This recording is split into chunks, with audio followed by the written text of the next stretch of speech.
Hello, I'm Amy Kelly. I'm up at my allotment on this gorgeous sunny September evening, picking some autumn raspberries, some blackberries, some late blueberries, and I've even got some Alpine strawberries that are still giving me absolutely masses of fruit. So I'll show you those a bit later. But right now I am going to show you that there are lots of crops that you can still be planting from seed straight into the ground outside in your garden or at your allotment right now, even though we're in September. You do not need a greenhouse, you do not need any special equipment. These are cold hardy crops that are either going to grow really quickly and we'll get a lovely harvest before the worst of the cold weather comes, or they're so sturdy and hardy that they are going to stay in the ground and be fine right through the frost and the snow of winter and be ready to harvest in spring next year. If you haven't already, please do like and subscribe, and make sure you watch through to the end, because the only problem that there's sometimes is with those lovely long-standing winter crops is that slugs do not hibernate over the winter. So I have got some really clever tricks to help make sure that your crops stay safe through the winter so that those slugs don't get them. And these tips work all year round against all of your slugs and snails. So it's really good information to have. Once you understand these few simple tricks to keep slugs and snails away from your crops, you can use them all year round. So I'm going to finish picking my raspberries and then I'm going to show you what you can sow right now. I've got a bed here that has been all cleared of its last crop and it's ready to have something new sown in it. So I'm going to show you some of my favourite crops that you can sow right through to the end of September. A couple of them you can even sow through into October or later. So just because we're in September and it's getting a little bit nippy, don't think that the gardening year is over. The soil is still warm. I mean, that soil feels so much warmer than the air around me. That will take a lot longer to cool down than the air, and the seeds are germinating in that lovely warmth and moisture. Because this soil has already worked its socks off this year, the first thing we need to do is add in some fertilizer. Something like fish blood and bone is ideal, and I'm using one that has added seaweed, which is by far my favourite nutrient to add to the soil. So all we're going to do is sprinkle that fertilizer on and rake it in, and then we'll be ready to sow.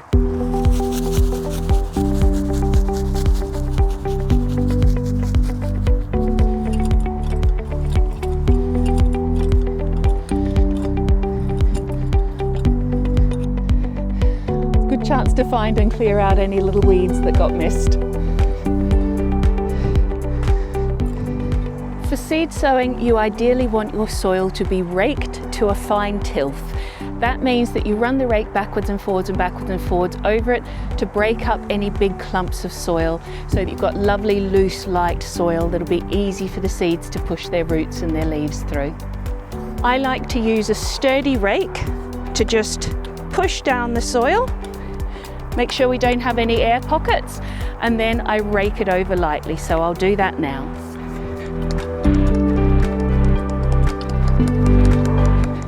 This just helps to break up any little clumps of soil. Now we're just going to gently rake to get a nice smooth surface. That's our lovely soil all ready to go. So I'm going to be sowing in rows this way across the bed. Keeping your rows straight makes it easier to keep them weed free. So a really good tip is to use a nice straight piece of cane, and then you can just push it down into the soil to the required planting depth. So I'm going to work my way from one side of the bed all the way to the other. The first thing I'm going to plant at this end is winter hardy lettuces. So these are lettuces that form a nice ball of tight leaves. They're called head forming lettuces. These will not be ready to pick before the frosts come. You sow them now, they grow a good bit, they get to be strong little plants, and then as soon as the weather warms up a little bit, they're all ready to get going and grow really strongly and give you a quick early harvest of lettuce long before you'd have a hope to get anything if you waited until spring to sow it. I'm going to sow 4 different lettuce varieties. Lobjet's green cos, which is a cos or a baby gem type lettuce. All year round, which is a lovely sweet butterhead style lettuce. Arctic King and Winter Imperial. Whatever seeds you're sowing, make sure you have a really good look at the packet. On the back, it's going to tell you what month you can sow the seed in. It's going to tell you how deep to sow it, how far apart to sow the rows. And very importantly, there's going to be a sow by date on them. After that date, you may still get some of the seeds germinating, but probably not all of them. We've actually got a seed share up here at the allotment, which is a wonderful idea. Wherever you are in the world, hop on the internet and look for local seed shares or seed swaps. And if you've got any seed packets that are close to the date, or you tried them and didn't actually like the crop, or you know you've got more than you need, give them to somebody else. Let's try and cut some of the waste in gardening by simply being generous and giving away anything that we can't use. Line my cane up nice and straight. Just going to push that down into the soil. Your rows of lettuce want to be about a foot apart because these are going to grow into nice big lettuces, so you need to have space for them to grow. So that is about a foot there. Try and keep everything nice and straight and even. If you're sowing plants that can be sown closer together, a good tip is to make sure that you never sow them so close that you can't get a hoe between the rows. Hoeing is such a quick, easy way to keep weed growth down. So make sure you've always got good space to get your hoe in between the rows. So just going to sprinkle these in finely. You don't want the seeds too close together. So I'm going to just push the soil gently back into that trench. We'll give everything a good watering afterwards. If your soil is really dry, it's a good idea to actually water into your little planting row before you put the seeds in. But it's been raining here today, so the soil is lovely and moist and we don't need to worry about that. What we do need to worry about is labeling things, because otherwise you forget where you've sown them. Yes, these are plastic plant labels. I know, I'm the devil. Avoid plastic where you can, but this to me is a really good use of it. I have had these plant labels for half a decade. I've used them over and over and over again. I use a paint pen to write the plant names on them and then clean it and use it again and again and again. So if you're not happy with me, I'm sorry, tell me off in the comments, but I really love these and I am going to continue using these hopefully for a few decades yet. My next row is going to be lettuce all year round. You can see the lettuce seeds there are really fine and light. So if you're doing this on a windy day like I am, keep hold of them. So again, we're just going to smooth the soil back over those seeds, like tucking them into bed. And pop my little label on it there. Now, for something completely different, I'm going to sow some broad beans. Not all broad beans are suitable for sowing at this time of year. This one, Aqua Dulce Claudia, is probably the best for September sowing. So this is going to grow little sturdy plants. They're going to sit there over the winter and then they're going to give a really lovely early harvest. So in the spring, I'm going to sow more broad beans of different varieties like crimson flowered or the Sutton, but this is going to give me the first earliest harvest, and the harvest from this will finish earlier as well. So the ones that I sow in spring will give me a longer season. They'll start later and they'll finish later. So these get to be pretty good sized plants, so we don't want to plant them too close together. So we want 20 centimeters or 8 inches between each individual plant. So what we're going to do, sow 2 seeds everywhere that we want one plant, and if they both come up, then we're going to pull out the weakest one and discard it and let the strongest one grow. And if one of them doesn't come up, it's got a backup plan. So that's what we're going to do here. Now these need to go quite deep, 5 centimeters, about 2 inches deep. So I'm using my cane as a guide, and I'm just going to use my hand to dig a nice big trench.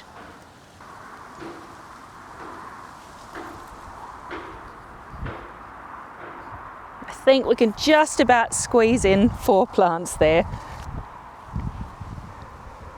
Just cover those over, push that soil down nice and snug, add our little plant label. You can sow sweet peas and some eating peas in September as well.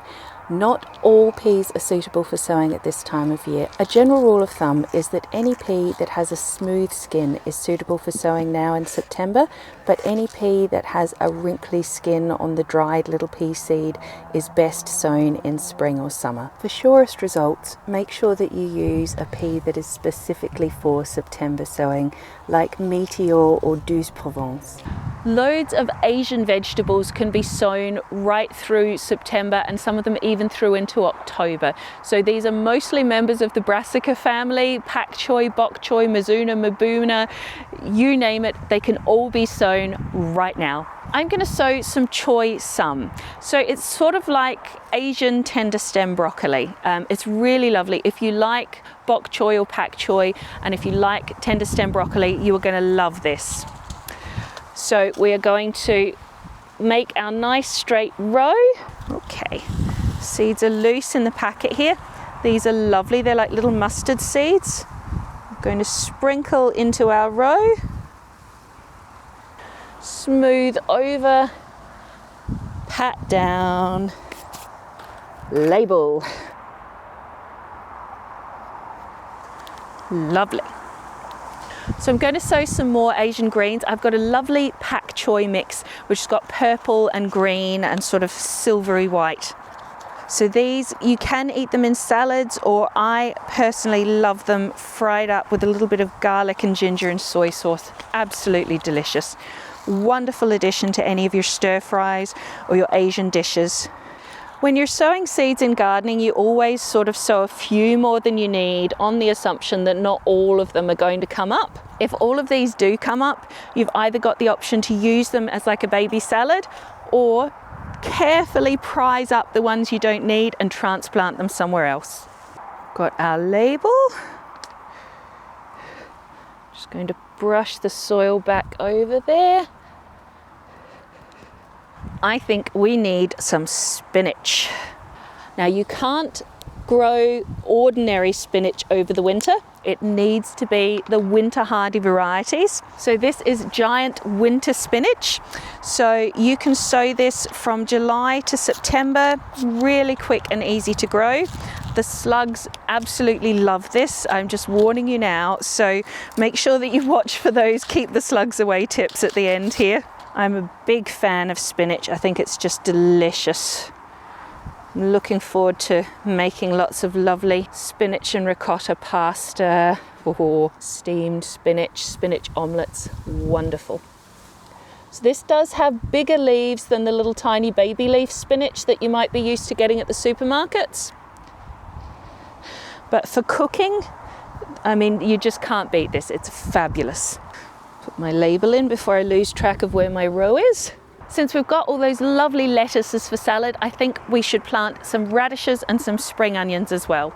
Radishes and spring onions grow really quickly, so you'll be able to pick those radishes before the frosts come.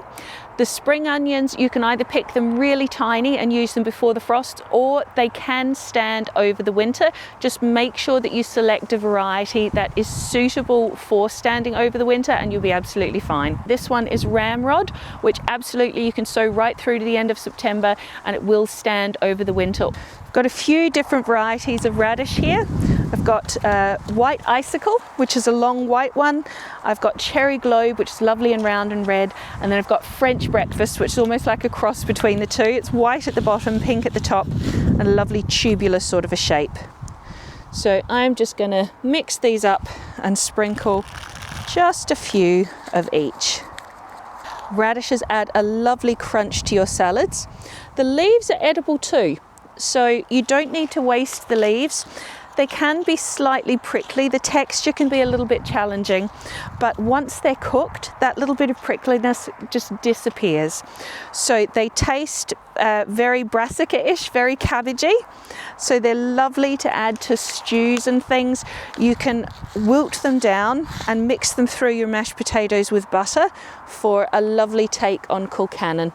So it's just a brilliant way to get twice the harvest in the same space. On the salad theme, my two last crops that I'm going to sow are corn salad and Mizuna. So if you like soft, sweet salad leaves like you'd get in bags of mixed salad, corn salad is for you. You maybe know this as lamb's lettuce. It is really sweet tasting, really delicate, really soft, and unbelievably hardy. This will sit through any frosts that you happen to get. As soon as the frost has thawed off of the leaf, you can pick it and it's delicious and you can eat it right away and it's gorgeous. So incredibly easy to grow. You can sow this in August, September, and even October. So this is a brilliant salad for the colder months. Now, if you prefer your peppery rockets for salad, you want Mizuna. This is another one of those wonderful Asian greens. The leaves look quite similar to rocket. You can pick these when they're small and tender and they're wonderful in salads, or you can let the plants get really big and beefy. You can still use them in salads at that stage, but the leaves do become ever so slightly tougher. But you can use them in cooking, you can use them in stir fries, you can use them in all sorts of things, and again, super hardy. So I am going to sow my lamb's lettuce or my corn salad here. I'm going to sow my Mizuna here, and then that is us all done with our sowing. Just a quick little note, I'm sowing lots of amazing edibles here, but there's lots of flowers that you can sow this time of year as well. Calendula, achillea, all of your California poppies, loads of those hardy annuals and those perennial plants can be sown in September. So if flowers are your thing, absolutely get sowing. Even though it's been raining, it's really important to water your seeds right away. Even if the soil is moist, even if it is likely to rain again shortly, this helps to settle the soil right around the seeds and it triggers their germination. So it's really important that you give the seeds a nice good watering right after you've sown them.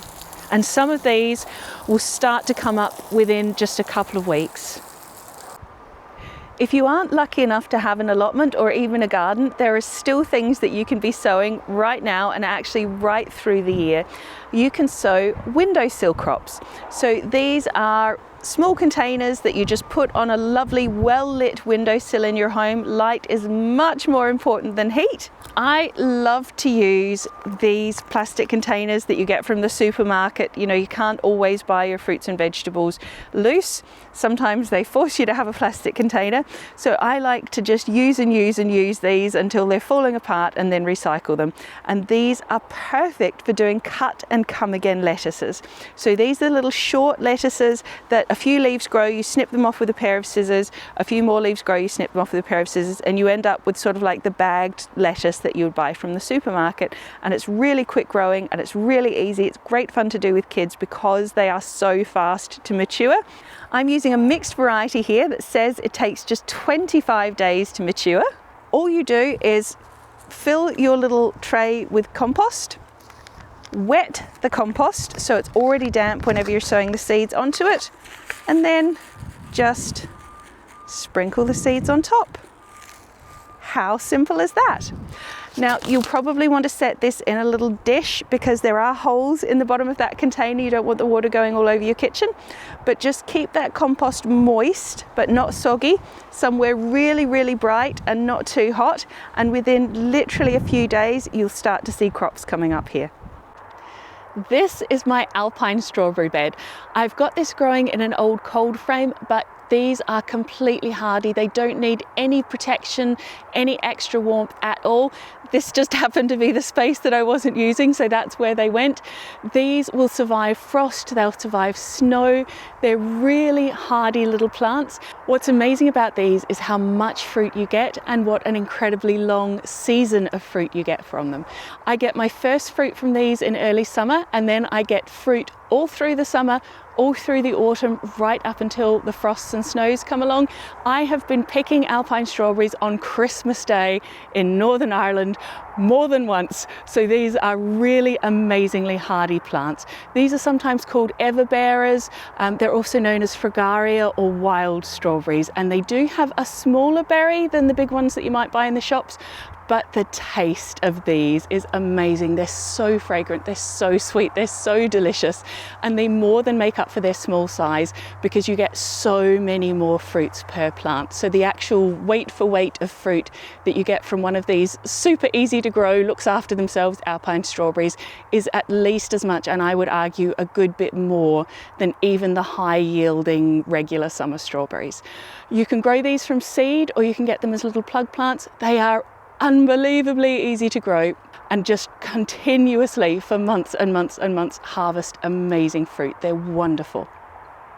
It can be so frustrating if you've gone to the effort of sowing seeds and you come out expecting to see your beautiful healthy seedlings and they've just all been eaten by slugs and snails. So I have got some tried and tested tips to help you keep those slugs away from your crops so that you can enjoy the fruits of your labour. Now let's deal with the elephant in the room first, slug pellets. These can be really controversial, so let's get this out of the way to start off with. If you choose to use slug pellets, that is fine, that's up to you. This is a safe space, you do you, but understand what you're doing and understand the correct way to use them. There are a number of different types of slug pellets. If you are in the UK, Northern Ireland, Scotland, Wales, England, you will only be able to get this type of slug pellet. This is hydrated ferric phosphate. So this is considered organic. So organic gardeners and organic growers can use these slug pellets and still call themselves organic. They are considered pet safe. And basically the way they work is you sprinkle them into your garden. The rain rains on them, it makes them more attractive to the slugs. The slugs come and eat them. It supposedly stops them then wanting to eat the rest of your crops, but I'm not sure that it does. But once they've eaten this, they carry on their merry sluggy way. They crawl back into the ground or into the damp leaf litter or wherever they happen to be sleeping that night, and that's them dead. They don't come back out again. Slugs and snails are basically nocturnal, so they're out and about while all the birds are asleep. When the birds wake up in the morning, all the poison slugs have disappeared. So in that sense, it is safe for the birds. Now, if you happen to be in America or other parts of the world, you can probably still get the chemical slug pellets, the metaldehyde ones, the ones where as soon as the slug touches it, they go really slimy and you come out the next morning and there's just big blodges of slimy dead slug all over the place. That is toxic in two senses. If any other animal eats those pellets, that is poisonous to the other animal as well, so it can be toxic to dogs or small children who put them in their mouths, so they can be really quite dangerous in that sense. Because the slugs die out in the open where they're visible to birds, there's also the risk of secondary poisoning of a bird coming along and eating a poison slug and then becoming poisoned themselves. There are quite a few different slug poisons available on the market.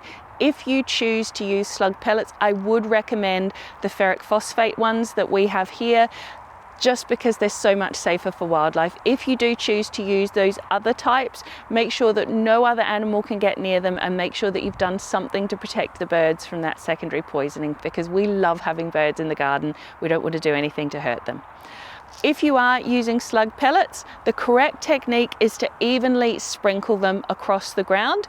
Slugs are most active on wet, warm nights. So if it's a lovely warm summer night and there's plenty of rain, there's a much higher chance of slugs being out and about than in the depths of winter.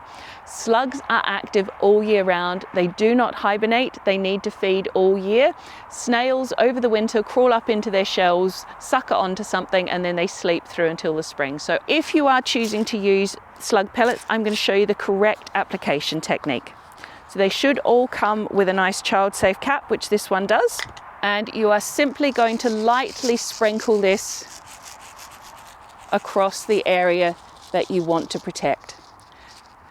As you can see, that's just a really light, even coating of pellets. You don't want little piles of them. You don't want like a wall built around your crops. It will be less effective. Follow the instructions on the packet really carefully. But as a general rule for all slug pellets, a gentle, light sprinkling like this is ideal. Because slugs are nocturnal, a really effective control technique is just to take yourself out for a nice evening stroll through your garden and physically pick off the slugs by hand. If you really can't stand the feel of them, gloves are absolutely fine. If you gather up every slug that you can see, you are not only going to be saving your crops from being eaten, you're also going to stop those slugs from breeding. Slugs love to hide under pots and containers. They love those more moist, humid conditions that they get underneath things. So whenever you're slug hunting, remember to lift all of your pots and especially check any pots where you have freshly sown crops or seedlings. Slug and snail eggs both look like little tiny glass balls, either clear or white. If you find any of these in the garden as you're working away, squish them, put them on the bird table, get rid of them because it will save you having new slugs and snails hatching out and ruining your crops. If you're growing crops in containers outside, copper tape can be a really effective way to keep slugs away. The way that this works, when a slug comes up to the tape and tries to climb over it, it gets almost like a little electric shock, you know, like just a tiny little zap, not enough to really hurt it, but just enough to think, oh, I don't like that, I'll go somewhere else. The trick to this is making sure it stays really clean. Once that gets covered in algae or dirt or anything else, the slugs will just still climb right over the top of it. As long as it is clean and shiny like that, no slug or snail is going to climb over the top of it. So this one that I have actually has a sticky back, which makes it really easy to apply. You can see it's a very thin layer of copper, but that's all that it needs to be. So I've got my little pot here that I've sown my corn salad into. I'm just going to run this around underneath the rim, like so. So I'm just peeling off the backing as I wrap it around the pot. And then when we join, that can just be cut or torn. Just make sure that that is sitting nice and snug all the way around the pot. This is not the cheapest solution, but I'm going to be able to use this over and over and over again. This pot hopefully is going to last me another few years of sowing outside with gentle use, and as long as you keep that copper tape clean, no slug is going to get past it, I promise you. A fantastic natural way to keep slugs and snails right away from your crops is to use a garlic wash. This is something you can make yourselves at home. You can buy prepared garlic sprays, but it's so easy to make. You just need 2 bulbs of garlic, the full big bulb, not the individual clove, 2 litres of water. Put that in a saucepan, bring it to the boil till the garlic goes really mushy. Mush the garlic up really fine, mix it all through the water, strain it through a sieve, and you've got instant garlic wash. You just spray that all over your crops and the slugs and snails will not go near it. That smell of garlic, that allium smell, is not attractive to them at all. One word of caution, it can taint the flavour of your crops, so I wouldn't recommend using it on your strawberries, but it is a really tried and tested, effective, organic, all natural, no pesticides way to keep them from eating any of your crops. If you don't fancy going around the garden and picking up slugs by hand, you can use a beer trap. Now, there's lots of different ways to do this. The simplest and easiest is to get any container, dig a hole in the ground, make sure that the container is level with the soil surface, fill it with beer, the slugs go in, they drown, and the next morning you lift out your container and it's full of loads of dead slugs and revolting sluggy beer. You can use any size or shape of container, but whatever you're using, think about the potential for non-target animals to get into it. You don't want to use a container that's so big or deep that there's a chance that a hedgehog or a bird or anything could potentially drown themselves in it. So one way to get around that is to use a prefabricated actual slug trap, which has a lid on it, which limits the holes that anything can get into to quite a small gap. So it just means that you can be sure that your slug trap is completely safe for all of those non-target animals, and you can use this over and over and over again. I have had this particular one for about 12 years now, and I couldn't tell you how many slugs we've caught in it. So let me show you how easy it is to do a slug trap. So this prefabricated slug trap has got ramped sides so that it's easy for the slugs to get up. You don't want to use anything that's too far above soil level, otherwise the slug will come crawling along, See that there's a wall and it will go around it instead of going into your cup. I'll show you first of all how easy it is to use the prefabricated version. So easy. Just set that down on the soil, pour your beer in, and there's 5 different receptacles here. So just imagine they're all filled up. And the lid sits on top and just twists into place. So that's it, all set, all secure, ready to trap loads of slugs. You could certainly make yourself a little version of this. Here in Northern Ireland, we get loads of rain. So if I had just an open slug trap, it would be full of rainwater before I can blink. So a lidded one is a really good idea. You can create whatever little design you think is going to work best. If you do build your own slug trap, please send me a picture. I would love to see it. If you're using a container, just pop that into the ground. Make sure that the top of the container is the same level as the soil. If the slug hits a high wall, it won't crawl up it, it will just go around it. So make sure your soil's pushed right the way up. Fill that up with beer and the slugs will be going crazy for it.